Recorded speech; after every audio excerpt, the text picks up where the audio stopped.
Seja muito bem-vindo ao canal Facilite Sua Vida. Antes de começar seu audiolivro, deixe seu like e se inscreva no canal para receber todo o conteúdo que é disponibilizado aqui diariamente. Aqui você encontra conteúdos de alto valor para fazer a sua vida mais fácil. Gratidão. Adquira meu livro Afirmações que me faltavam, no link aqui no box de informações. Nele você encontra 950 afirmações positivas para diversas áreas da sua vida, como por exemplo, amor próprio, casa dos sonhos, vida financeira, alma gêmea, elevar a vibração e muito mais. Tudo isso no PDF Afirmações que me faltavam. Nunca mais deixe faltar aquela afirmação positiva na hora certa no momento certo. A palavra tem poder e as afirmações positivas te ajudam a criar seu mundo com muito mais amor, harmonia, prosperidade e glória. Link direto para compra, com valor promocional de fim de ano. Capítulo XXI. Um vislumbre do mundo oculto. Pedi-vos, no capítulo precedente, que formasseis uma pintura mental do oceano do poder mental. Continuemos a examinar minuciosamente esta pintura. Observemos as atividades e manifestações que se apresentam.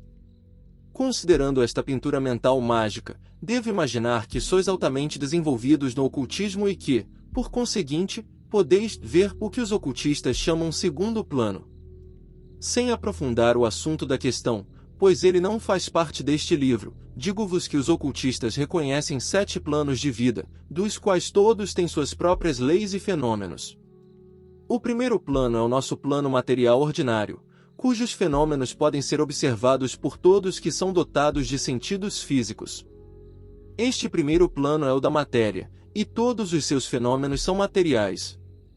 Tudo o que se pode ver neste plano é o movimento ou a presença da matéria. Mesmo quando dizemos que vemos a manifestação de alguma força, neste plano, realmente significamos que vemos esta força tanto que produz um movimento ou mudança na matéria. Não vemos a força de tudo, o que vemos é a matéria movida pela força. O segundo plano é o das forças sobre o qual opera, em todas as formas, a energia ou força. Os ocultistas que alcançaram o segundo grau de desenvolvimento, podem sentir os fenômenos das forças no próprio plano delas, independente da presença da matéria. Para explicar isto, direi que, sobre o primeiro plano, o plano da maior parte da raça, os fenômenos que se relacionam com a eletricidade podem ser sentidos por meio da matéria em que a eletricidade opera. Podeis ver objetos materiais movidos pela eletricidade, mas não a eletricidade mesma. O mesmo se observa a respeito do magnetismo. Podeis ver a agulha atraída pelo ímã, mas não as correntes das vibrações magnéticas. Não podeis ver as ondas de luz em vibração, mas sim a manifestação da luz quando estas ondas ferem um objeto material. No segundo plano, porém, aqueles que atingem o segundo grau, referem que as ondas vibratórias de eletricidade, magnetismo, luz, calor, etc., podem ser sentidas sem a presença do veículo material, mas que podem ver as tais vibrações. Podem, por exemplo, ver as ondas de eletricidade ou magnetismo passando pelo éter, antes que alcançassem os objetos materiais que afetam em um modo visível a vista ordinária. Referem que até mesmo as ondas vibratórias dos raios X lhes são visíveis, sem o auxílio do quadro fosforescente usado pelos cientistas antes que os raios X lhes apareçam. Sabeis, sem dúvida, que estes raios, os mais altos, de fato, para a vista ordinária, são invisíveis ao olho humano, ainda que susceptíveis de serem apanhados pelos instrumentos, placas fotográficas, etc. Referem às pessoas deste segundo plano que percebem inteiramente as vibrações das ondas ou correntes do poder mental. Lembrai-vos, porém, de que não veem a mente mesma. Veem entre as ondas de energia emanando da mente. Os 5 planos restantes, o terceiro, o quarto, o quinto, o sexto e o sétimo, pertencem aos mais altos graus do ocultismo e não formam parte da matéria deste livro. Menciono-os simplesmente para que os estudantes mais adiantados reconheçam que me não é estranha a sua existência e importância, bem como não nutro nenhuma crença falsa sobre haver unicamente estes 2 planos. Pertencem estes capítulos aos ensinos do segundo plano e não têm nada com o terceiro ou algum dos mais altos. tratam exclusivamente da fase da energia mental, isto é, da mente em seu aspecto de poder mental. Em outra ocasião, posso tratar dos planos mais altos, mas não agora. Voltando ao nosso quadro do poder mental, presumo que podeis sentir os fenômenos do segundo plano e, assim, ver realmente a passagem e existência das ondas e correntes mentativas. Dando-vos as instruções conscientes, podereis pintar os fenômenos com mais clareza do que se me restringisse ao método do primeiro plano. Desejo mostrar-vos as forças mesmas, bem como seus efeitos, nas formas da matéria. A primeira coisa que haveis de ver em nossa pintura do poder mental é a presença de grandes nuvens de substância vaporosa, alguma coisa parecida com flocos de algodão dos dias de verão, ainda que algumas delas sejam mais escuras e pesadas. Notareis a presença de cores nestas nuvens, sendo umas de um cinzento escuro, outras tingidas como as nuvens do sol nascente ou do sol poente. Oferece-nos um quadro belíssimo a massa variante de nuvens de todas as espécies, figuras, formas e graus de densidade. Consideremos o que essas várias cores significam, pois cada uma tem o seu significado. Depende a cor do grau de vibração e do sentimento que põe as ondas em movimento. Não tinha em mente mencionar isto neste capítulo, mas vejo que eu não posso omitir, sem prejudicar aos meus estudantes. Quando se põe alguém a falar dos fenômenos do segundo plano, dificilmente evita levar a história até ao fim.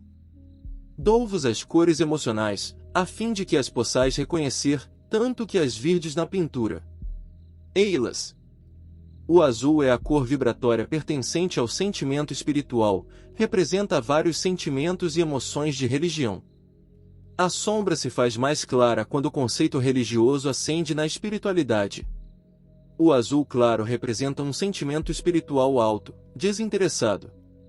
Uma bela cor violeta representa o sentimento religioso mais alto, e uma sombra peculiar, que pode chamar-se ultravioleta, representa um desenvolvimento espiritual de uma ordem muito elevada. O amarelo é a cor vibratória pertencente aos sentimentos e emoções em sociedade com o poder intelectual. A sombra torna-se mais clara assim que o intelecto ganha concepções mais altas. Um amarelo escuro é a cor do estado intelectual ordinário, ao passo que o intelecto brilhante apresenta uma cor de ouro brilhante. Há uma sombra ainda mais alta que esta, ainda que mais rara entre a raça. Aludo a essa de um amarelo primário, daqueles que alcançaram um alto grau do verdadeiro desenvolvimento oculto, a espiritualidade iluminada.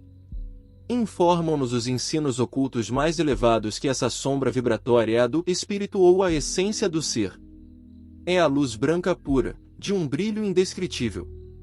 O alaranjado, que é uma combinação do amarelo e vermelho, pertence à intelectualidade orgulhosa ou ambição intelectual, de um grau notável.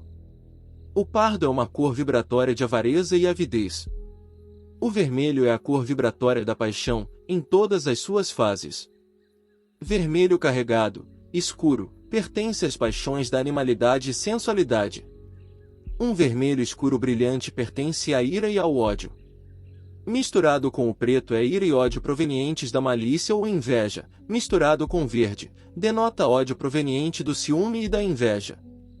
Sem mistura de nenhuma cor, indica luta por algum suposto direito ou causa ordinária. Quando esta cor se vê na sombra do carmesim, é o sinal do amor mais elevado, a sombra torna-se mais lúcida e clara à medida que o sentimento sobe na escala do caráter. Um amor grosseiro, egoísta, torna a cor de um carmesim escuro. Uma forma de amor mais elevado mostra-nos uma sombra mais clara, terminando em uma sombra que se aproxima de uma suave cor de rosa, denota o caráter de uma amizade de um plano alto. O verde é uma cor vibratória peculiar e indica um número de fases raras de sentimento e emoção. Um verde sujo, escuro, denota inveja ou ciúme. Um verde um tanto cinzento, indica impostura, tornar-se cada vez mais claro, quando a qualidade de impostura se eleva na escala. A sombra de um verde claro brilhante manifesta tato, diplomacia, cortesia, adaptabilidade, etc. O cinzento é uma cor vibratória negativa, que em sua forma escura indica tristeza, depressão ou melancolia, etc. Em sua forma claro brilhante indica egotismo, e em uma certa forma pálida, receio ou terror. O preto é a cor vibratória do ódio, da malícia, da vingança e outros semelhantes estados de sentimento. Essas cores vibratórias emocionais formam, sem dúvida, inumeráveis combinações entre si, mas o que ficou exposto acima dá-vos a chave para a interpretação delas.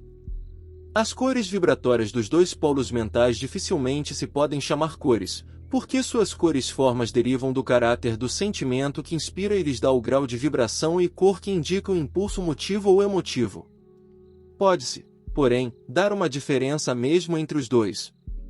O polo emotivo, em suas correntes de força de desejo, mostra um efeito cintilante como se houvesse uma multidão de faíscas miúdas ou estrelinhas na corrente.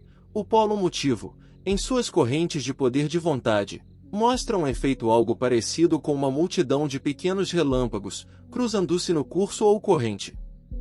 Em adição às nuvens mencionadas acima, outra que deve ser mencionada enquanto consideramos o assunto.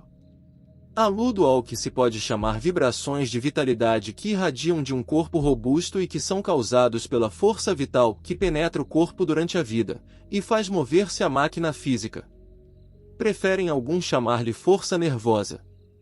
Essas vibrações não apresentam cor especial, ainda que, quando de perto ou no corpo, manifestem uma tinta francamente avermelhada. Quando vistas saindo do corpo, mostram uma falta de cor, como água clara, e assemelham-se ao vapor aquecido de um fogão, lâmpada ou chão quente, isto é, parecem-se com um corpo sem cor, vibrante, de ar. O grau e a força dessas vibrações dependem do estado de saúde física da pessoa que as manifesta. Como vemos, agora, a nossa pintura do poder mental e nele se agitarem as sombras e formas de seres humanos, podemos observar que cada ser está cercado de uma aura ou atmosfera de forma oval, de vibrações emocionais, radiações emanadas de seu estado mental. Estende-se esta aura do corpo à distância de uma vara, e gradualmente desaparece ao aumentar a distância. Vê-se colorir a aura de cada pessoa conforme as vibrações de seus estados mentais prevalecentes. Mostra-se cada estado mental em sua sombra apropriada, com suas próprias combinações, tendências, etc., e por isso o ocultista adiantado chega a ler o caráter das pessoas como num livro aberto, segundo as cores emocionais. E mesmo que alguém não possa, de momento, manifestar um estado mental, sua aura mostrar-se-á colorida do estado mental prevalecente, como se fosse o seu caráter. Essas vibrações componentes da aura de uma pessoa afetarão, sem dúvida, aos que entram em relação com ela. As vibrações continuam mesmo além da aura visível, em um grau mais brando. Assim é que, sobre a nossa pintura podemos falar da sorte das pessoas que passam por nossa frente. Seus estados mentais são revelados pelas cores emocionais. Vejamos, agora, como certas pessoas afetam a outras. Aproxima-se um homem de outro. O grau de positividade dinâmica do primeiro é superior ao do segundo. Vemos, quando reparamos que a cor de sua aura penetra a do mais fraco e que a cor da aura deste se vai gradativamente assemelhando à do primeiro. Podemos observar o processo e assim esquadrinhar as coisas que acontecem. Os estados mentais do primeiro homem induzem sentimentos e emoções ao segundo por meio das correntes de energia mentativa que fluem para este.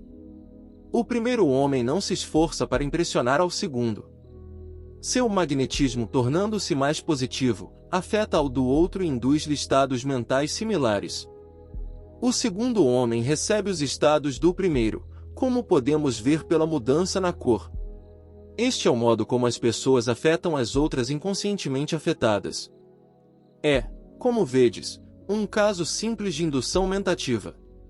Move-se o segundo homem, sentindo-se mais oprimido ou exaltado, como o caso requer, em virtude de seu contato com o primeiro e levando consigo um pouco dos sentimentos gerais e caráter do outro. Este segundo homem, um pouco mais tarde, encontra-se com o outro e podemos ver quando este novo homem afeta o segundo homem pela sugestão de suas maneiras e palavras. Ele não parece, como o primeiro de que falamos, enviar fortes correntes, mas seus símbolos exteriores de voz, palavras, maneiras, etc., se põem logo em ação e vemos o nosso segundo homem ter estados mentais que lhe foram induzidos pela sugestão. Vistes 2 estados ou fases mentais de indução mental. Nosso homem positivo prossegue o seu caminho e descobre a outro homem que desejar influenciar em certos negócios. Observai-o, pois, e vereis alguma coisa interessante. A aura do homem positivo parece perturbar-se e grandes chamas de cor saídas dele parecem saltar em torno do outro homem. Assemelhar-se este processo à ação das línguas de fogo.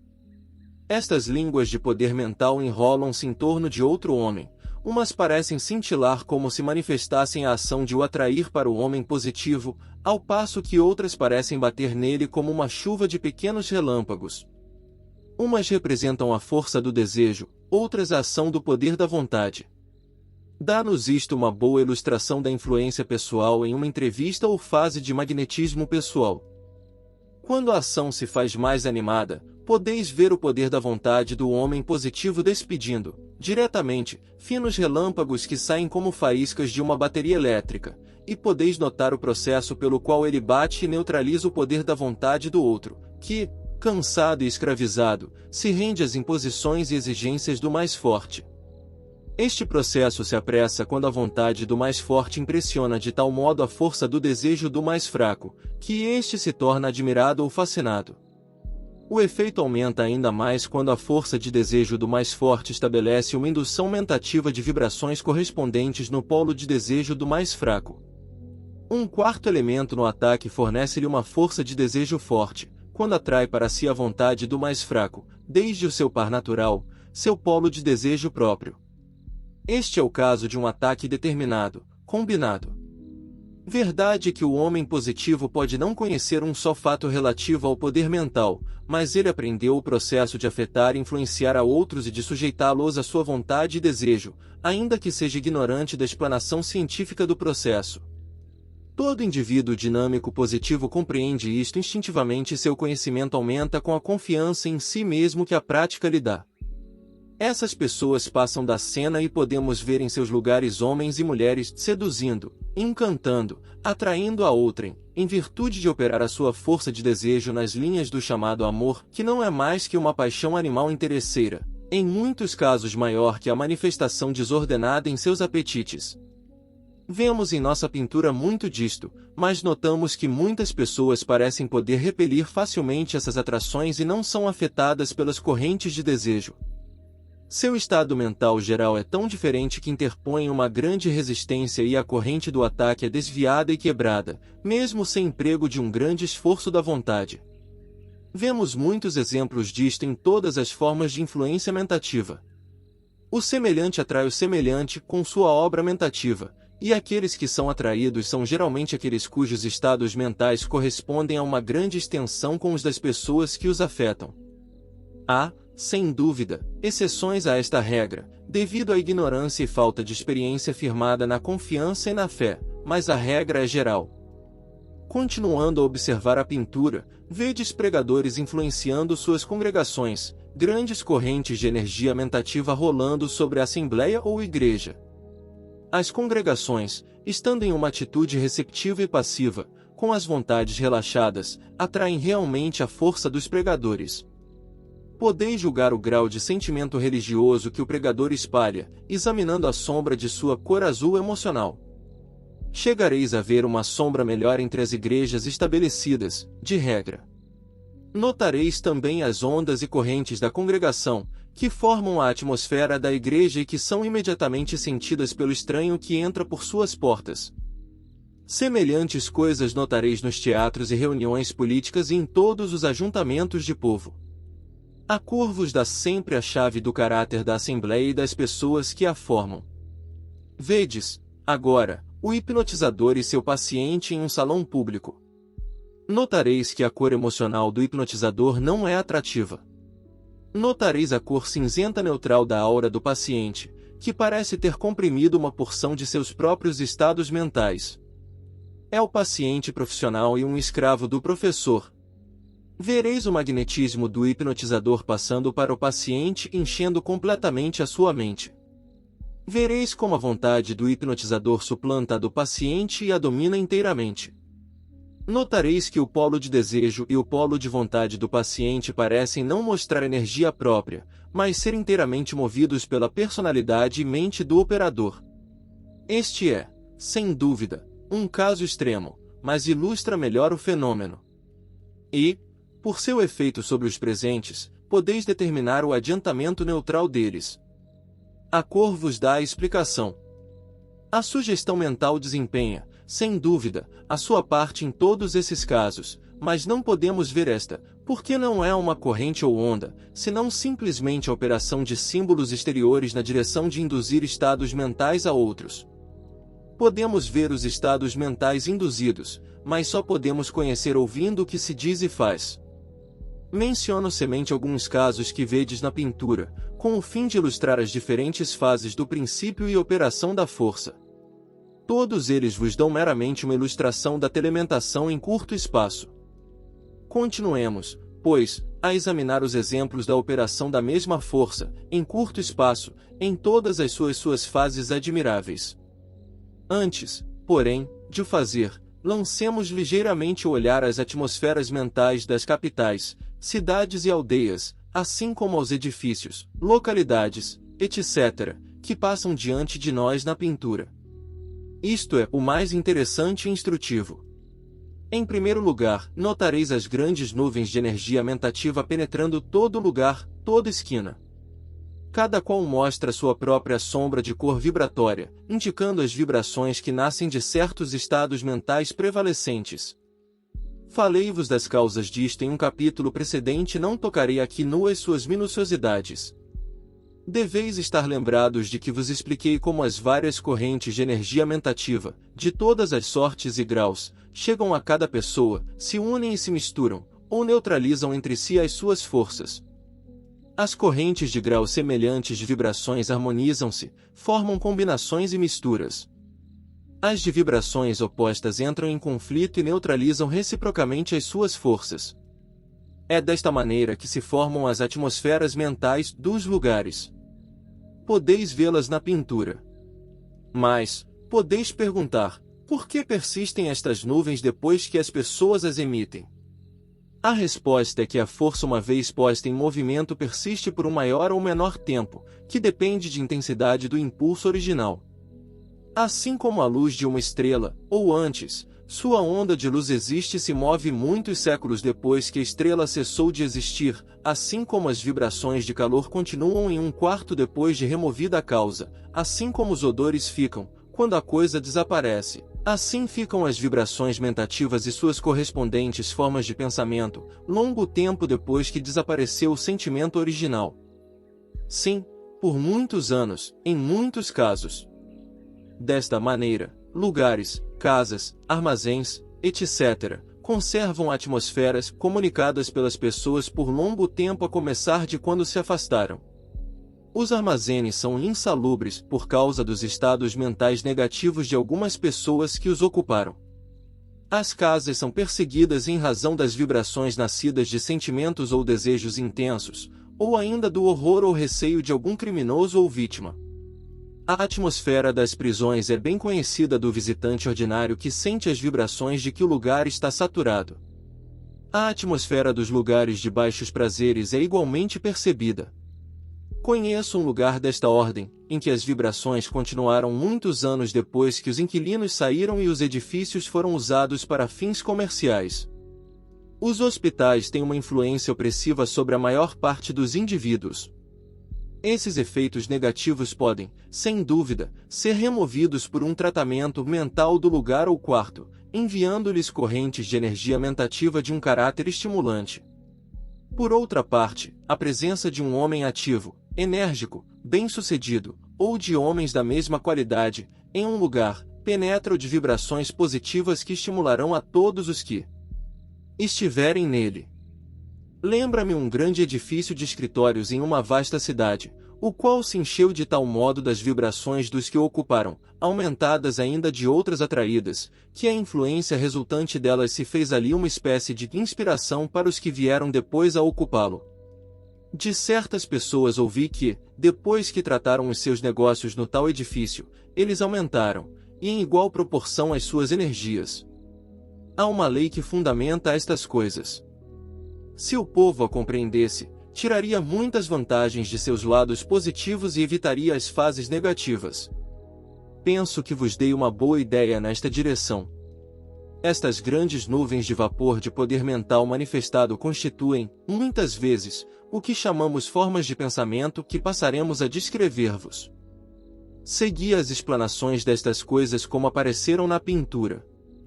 Essas formas de pensamento são realmente formas de sentimento, lembrai-vos, usando um termo mais familiar. Ainda que geradas ou criadas, da mesma maneira, essas formas de pensamento diferem muito materialmente em seus característicos e particularidades. Consideremos alguns desses detalhes característicos e aparências. Por aparências significo, sem dúvida, seu aparecimento aos que não podem perceber no segundo plano. Mas possa ou não alguém perceber assim, o efeito dessas formas de pensamento manifesta-se da mesma sorte sobre ele. Não é necessário ver uma coisa para sentir sua influência. Mas compreendeis, sem dúvida, o que já eu disse. A mais comum das formas é a de uma série de ondas encrespadas ou escarcéus de uma substância semelhante a nuvens de vapor, a qual sai da mente da pessoa entregue ao estado mental que a origina. Manifestam as ondas uma forma circular que se move em todas as direções, desde o centro comum, à guisa daqueles círculos causados por uma pedra que se lançou ao poço. O alargamento, isto é, a distância viajada pelas ondas, e o grau de rapidez manifestado dependem da intensidade do impulso emocional. A rapidez diminui na razão da distância aumentada, mas largo tempo depois de cessado o movimento, existe, parece, um movimento quase imperceptível das ondas exteriores que se imperem vagarosamente. Outra variedade de formas de pensamento manifesta-se como um volume de fumo de cigarro assoprado pelo fumista. Apresentam-se tais formas em longas correntes, embora se alarguem e se espalhem, mantêm, contudo, a mesma direção originariamente tomada. Esta outra variedade a que nos referimos surge com outra pessoa ou coisa e quando a atenção do mentador se concentra, consciente ou inconscientemente sobre tal pessoa ou coisa. Neste caso, o movimento da forma de pensamento está na direção da pessoa ou coisa diretamente considerada pelo mentador. Afim a esta forma de pensamento existe uma série de outras semelhantes a massas de fumo saídas de um grande incêndio. Essas formas de pensamento são, com grandes impulsos, lançadas a uma direção certa pela mente do mentador onde se originam. Outras espécies de formas de pensamento espalham-se firmes, mas preguiçosamente na direção do objeto pensado. Outras lança-as o mentador a todas as direções e se assemelham ao vapor interno.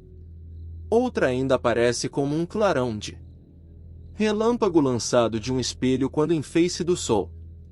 Certas formas particulares de poder da vontade manifestam-se como sulcos vivos de relâmpagos. Outras formas viajam e parecem envolver o objeto pensado. Impelidas pelo desejo forte do mentador, agem como se procurassem trazer aqueles objetos desejados. De fato, esta é exatamente a natureza da ação desta classe de formas do pensamento. O efeito produzido depende, sem dúvida, da positividade do mentador e da força do desejo. Sem dúvida, é o efeito materialmente influenciado pelo grau de positividade da pessoa afetada e outras atrações que impedem a rendição ao abalo da força de desejo. No caso de um desejo forte da parte do mentador, dado o caso de se estar, dia após dia, manifestando a paixão dominante, aparece uma combinação de formas de pensamento que se assemelham a um grande polvo de estrutura densa e enormes tentáculos vaporosos ou braços lançados a todas as direções, procurando a coisa desejada e tentando atraí-la ao seu centro. No caso de uma alta aspiração, sustentada por uma vontade forte e ativa, esta combinação aparecerá com a cor e forma vibracionais correspondentes ao caráter do estado mental, ao passo que, no caso de um caráter baixo de desejo, se manifestarão as cores mais escuras. Outra espécie de forma de pensamento age como se procurasse impelir o objeto para alguma direção particular, ao passo que outras parecem reter o objeto. Em ambos esses casos, a ação e direção da forma de pensamento depende da natureza e caráter do desejo ou vontade do mentador ao tempo da concepção da corrente mentativa.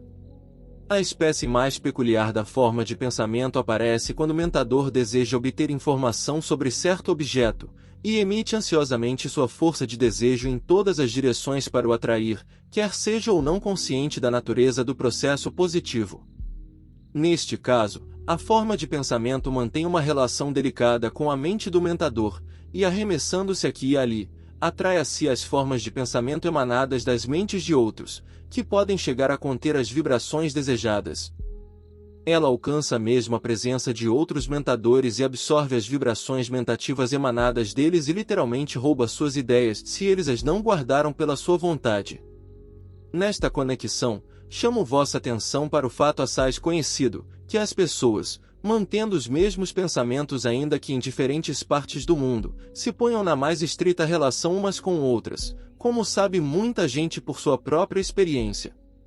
Neste caso, as formas de pensamento agem à maneira de fio mentativo que levam as vibrações de uma a outra mente. Muito parecida com esta espécie de forma de pensamento acima dita é a que ocorre nos exemplos de comunicação telemental direta entre as pessoas. Neste caso, a forma de pensamento vai em linha firme de uma a outra mente e serve de fio direto, levando as correntes de uma pessoa a outra. Outra variedade de forma de pensamento aqui se espalha em largos giros. Esta forma de pensamento tem um movimento rotatório. Vão-se os giros constantemente alargando em forma de círculos, isto é, tornando-se maiores todos os dias, conforme o impulso que receberam do mentador. Mas a figura mais peculiar desta forma de pensamento é um movimento estranho para o seu próprio centro, por meio do qual ela absorve tudo que atrai para o turbilhão.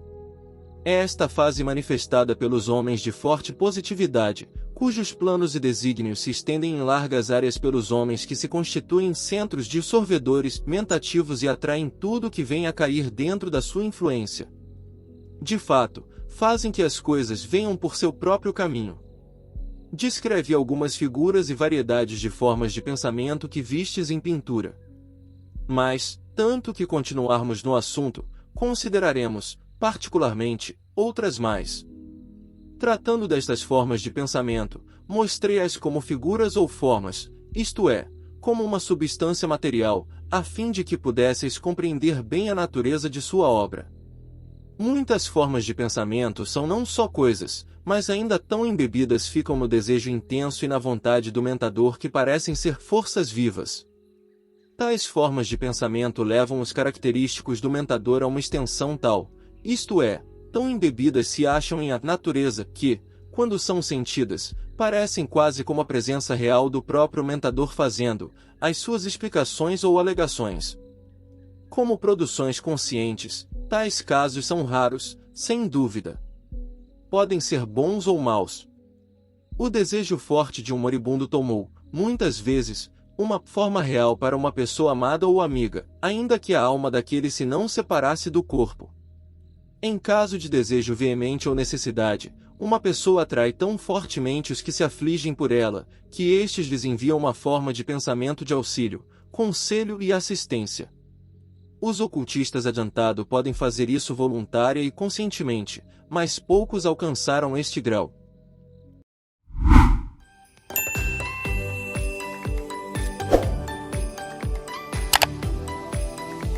Facilite sua vida.